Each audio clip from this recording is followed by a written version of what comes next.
Yes, habari zenu wa Kenya popote mlipo ulimwenguni. Ni mimi tena Kizende, lakini leo kuna mambo nataka tuzungumze ama tuangalie. Hapa nimebeba fimbo. Mimi naelekea kule Auckland. Kuna yule msichana anaitwa Shiro wa Auckland. Mimi nakuja kukutandika ta. Kwa nini nimtandike Shiro? Unapiga makanisa sana, unapiga mapasta sana, na nafikiri si vizuri sana. Si wamesikia, si wawache sasa. Isipokuwa sikubaliani na Shiro na simpendi Shiro, lakini kuna kitu nakubaliana naye. Kuna mambo anaongea ambayo ni ya kweli sana, mambo ambao kama vile mapasta wengine wamezidi, wamependa sana pesa na pia matusi kwa wingi.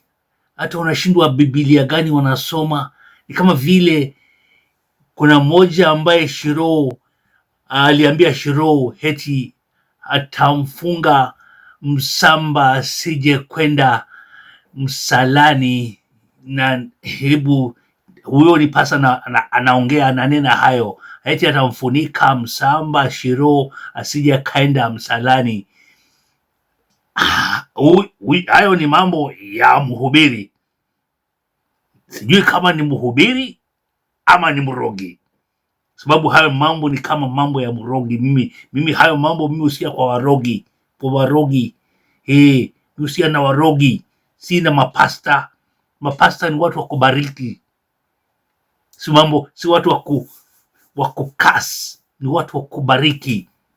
Ama tekana kwa watu kubariki, lakini sasa wamezidi. Kuna mwingine pia tumesikia heti anasema ni prophet pia. Maprofet ni wengi siku hizi bana, hata sijui anatoka wapi. Nimesikia mwingine naye anasema yeye na Mungu wako laini moja. Mungu akiunda ulimwengu, akiunda ulimwengu ambao tunaishi hapa hivi, hizi planet zote, yeye mwenyewe ndio alikuwa anapatia nini, sijui anampa jiwe hili, nipe hili jiwe, chukua hili, weka hili pale.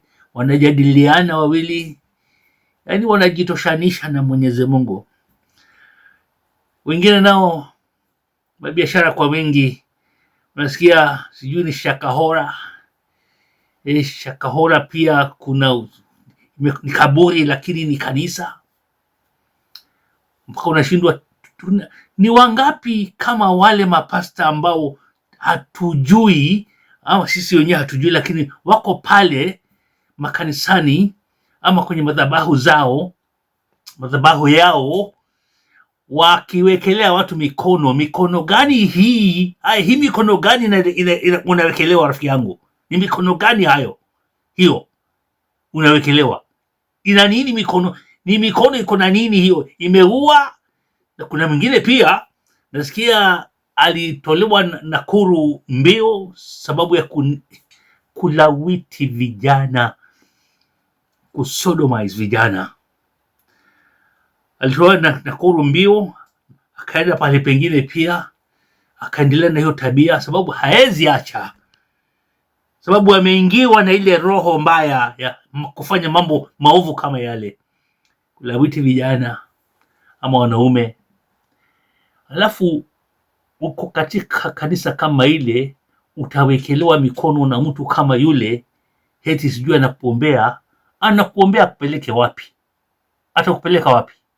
Kwa hivyo Shiro, hata kama tunamchukia, mimi nakuja Auckland kutoka hapa London, na hii itaishia kwako, lakini pia asanti kwa kutoa hayo mambo, sababu watu wengi wamefunguka macho, wameanza kuangalia makanisa na njia nyingine, na si makanisa yote. Yule mzuri ni mzuri. Wale unasikia wanawika sana ni wale wanajua kuna kitu ya kuulizwa. Nikizia Kizende ama kupenda ni Papa wa London. Usikose kulike, kusubscribe na hata kushare video yetu ili kwamba utuweke kibao mbele nasi tutakuweka mstari wa kwanza kabisa kupokea video zetu zikiwa mbichi kabisa, maana zikiwa bikra. Asante. Kizia Kizende.